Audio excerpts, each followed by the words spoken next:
Bismillahirrahmanirrahim. Assalamualaikum warahmatullahi wabarakatuh.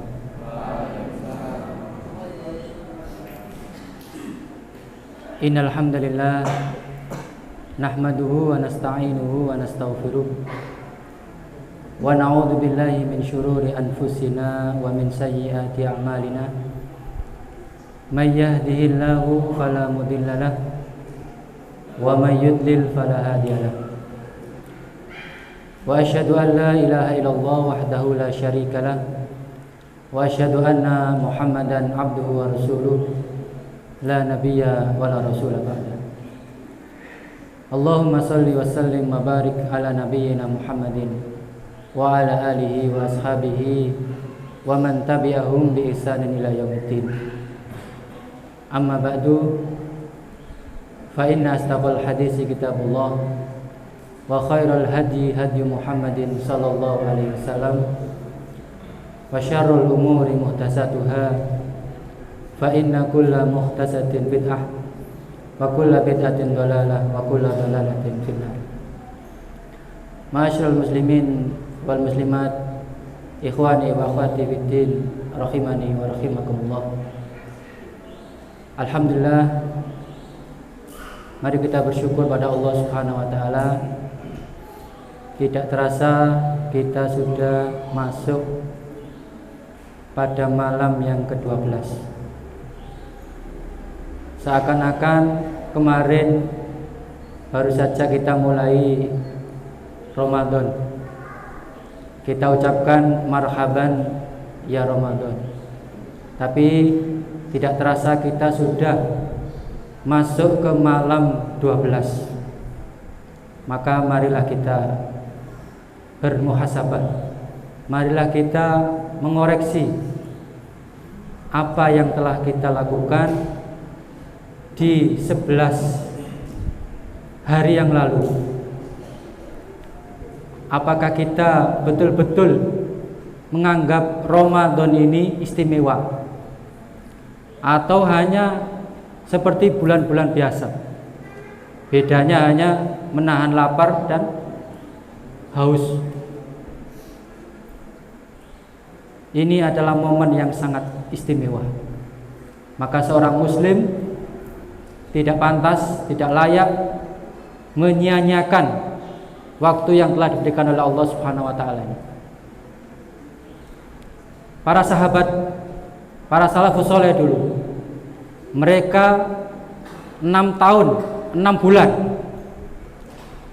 bulan berharap datangnya Ramadan. 6 bulan sebelum datang Ramadan mereka sudah berdoa agar bisa bertemu dengan bulan Ramadan. Kemudian di bulan Ramadan mereka bersungguh-sungguh. Kemudian setelah bulan Ramadan mereka 6 bulan selanjutnya mereka berdoa kepada Allah Subhanahu wa taala agar puasa mereka, ibadah di bulan Ramadan mereka diterima oleh Allah Subhanahu wa taala. Karena mereka menganggap bulan Ramadan ini betul-betul istimewa, betul-betul berharga. Maka mereka sungguh-sungguh, mereka terikat betul dengan bulan Ramadan. Maka mari kita koreksi diri kita masing-masing. Apakah kita sudah sungguh-sungguh atau kita melewatkan Ramadan ini dengan santai-santai? Kemudian salawat dan salam semoga tetap tercurah kepada Nabi kita Muhammad sallallahu alaihi wasallam. Jamaah yang dimuliakan oleh Allah Subhanahu wa taala, sesungguhnya sekali lagi kami ulangi, sesungguhnya datangnya bulan Ramadan itu adalah rahmat dari Allah Subhanahu wa taala. Ya. Allah ingin kita ini mendapat ampunan. Ya. Kalau kita lihat diri kita ini penuh dengan dosa. Tidak ada manusia yang lepas dari dosa. Tidak ada yang mengaku, tidak ada yang berani ngaku saya ini lepas dari dosa, tidak ada. Yang lepas dari dosa hanya malaikat. Coba ingat-ingat 11 bulan yang lalu. Apa saja yang telah kita lakukan, dosa apa saja yang telah kita lakukan. Maka di bulan ini Allah bukakan pintu rahmat, ya. Allah tidak ingin kita ini masuk neraka, ya. Allah ingin kita ini masuk surga. Inilah kasih sayang Allah Subhanahu wa taala. Jamaah yang dimuliakan oleh Allah Subhanahu wa taala, pada kesempatan yang berbahagia ini kami akan sampaikan betapa besarnya rahmat Allah Subhanahu wa taala. Umar bin Khattab radhiyallahu taala anhu, beliau menceritakan, menggambarkan bagaimana besarnya rahmat Allah Subhanahu wa taala. Hadis ini diriwayatkan oleh Imam Bukhari dan Muslim dari sahabat Umar bin Khattab radhiyallahu taala anhu, yang artinya pada suatu ketika, pada suatu saat didatangkan tawanan yang di dalamnya itu ada perempuan, ada seorang ibu yang kehilangan bayinya.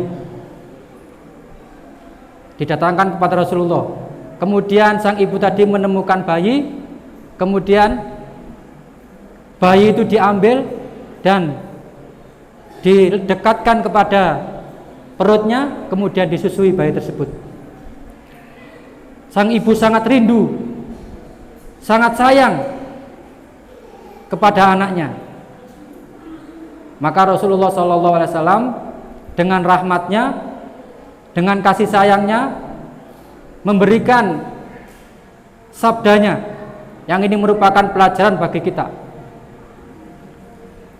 Beliau bersabda, hal tarawna hadhil mar'ah tarihatan waladaha finnar. Apakah kalian akan menyangka, apakah kalian punya pikiran bahwasanya perempuan ini, seorang ibu ini akan melemparkan anaknya ke dalam neraka, ke dalam api? Maka para sahabat menjawab, wallahi, demi Allah, tidak akan perempuan ini melemparkan anaknya ke dalam api, dan dia dalam keadaan mampu, tidak terpaksa. Maka Rasulullah SAW setelah mendengar perkataan sahabat ini, beliau bersabda, lallahi, demi Allah, Allah itu arhamu min hadil mar'ah biwaladiha. Allah itu lebih sayang daripada seorang ibu ini kepada anaknya. Jamaah yang dimuliakan oleh Allah Subhanahu wa taala. Inilah gambaran supaya kita bisa membayangkan bagaimana rahmat Allah Subhanahu wa taala kepada hamba-hambanya. Allah sangat sayang kepada kita. Jamaah yang dimuliakan oleh Allah Subhanahu wa taala. Lalu bagaimana cara kita mendapatkan rahmat Allah Subhanahu wa taala? Jamaah yang dimuliakan oleh Allah Subhanahu wa taala. Sesungguhnya manusia itu, kita ini tidak akan masuk surga dengan amal-amal kita. Maka para sahabat bertanya, Rasulullah bersabda, sesungguhnya seseorang tidak akan masuk ke dalam surga dengan amal-amalnya. Artinya apa? Amal kita ini kalau dibanding dengan surga Allah, maka tidak sebanding. Lebih mahal surganya Allah Subhanahu wa taala. Maka para sahabat bertanya, begitu juga engkau wahai Rasulullah, apakah engkau juga tidak akan bisa masuk surga dengan amalanmu yang begitu istimewa, yang begitu sangat-sangat ikhlas, yang sangat istimewa? Apakah itu juga tidak bisa memasukkanmu ke dalam surga? Maka Rasulullah SAW juga menjawab, iya, amalanku tidak akan memasukkan ke dalam surga kecuali Allah Subhanahu wa taala memberiku rahmat dan karunia-Nya. Jamaah yang dimuliakan oleh Allah Subhanahu wa taala. Maka yang terpenting bagaimana dengan amal kita ini kita mendapat rahmat Allah Subhanahu wa taala. Ya. Walaupun sedikit tapi ikhlas, maka itu akan mengundang rahmat Allah Subhanahu wa taala. Jamaah yang dimuliakan oleh Allah Subhanahu wa taala.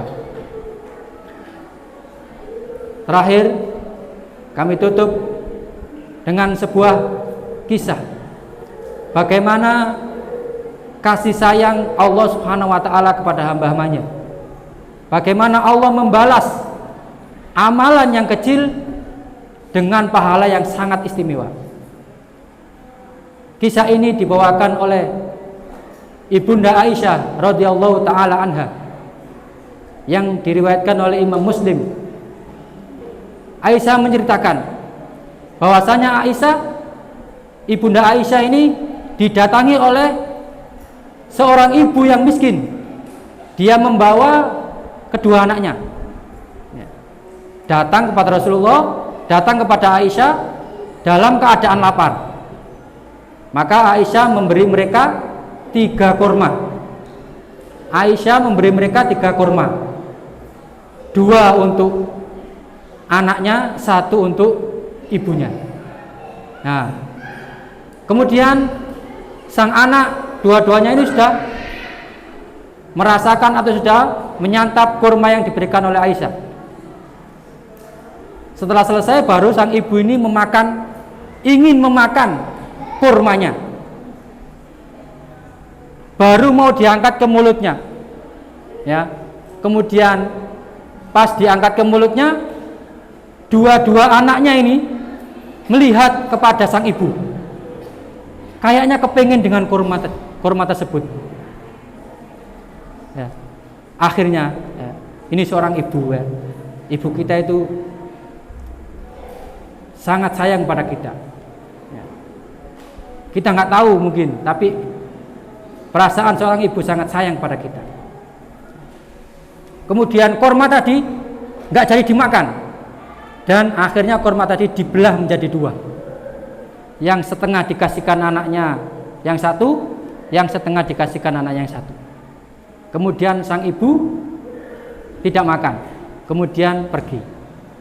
Maka Aisyah radhiyallahu taala anha, beliau merasa takjub, merasa sangat-sangat istimewa kejadian ini bagi dirinya. Bagaimana kasih sayang seorang ibu. Kemudian diceritakanlah kisah ini kepada Rasulullah Shallallahu Alaihi Wasallam. Kemudian Rasulullah Shallallahu Alaihi Wasallam mengucapkan, sungguh perempuan itu dengan 1 kurmanya dia berhak untuk masuk surga, dan dengan 1 kurmanya dia berhak untuk selamat dari neraka. Jamaah yang dimuliakan oleh Allah Subhanahu wa taala, 1 kurma yang diberikan seorang ibu kepada anaknya dengan ikhlas, dengan kasih sayang, itu bisa menyelamatkan, bisa mengundang rahmat dari Allah Subhanahu wa taala dan menyelamatkan dia dari neraka. Jamaah yang dimuliakan oleh Allah Subhanahu wa taala, maka dari itu marilah kita senantiasa berharap pada Allah Subhanahu wa taala agar senantiasa Allah menerima amal-amal kita, menjadikan amal tersebut datangnya rahmat Allah Subhanahu wa taala sehingga kita mendapatkan surganya Allah Subhanahu wa taala. Demikian apa yang dapat kami sampaikan. Kurang lebihnya mohon maaf. Subhanaka Allahumma bihamdika asyhadu an la ilaha illa anta astaghfiruka wa atubu ilaik. Assalamualaikum warahmatullahi wabarakatuh.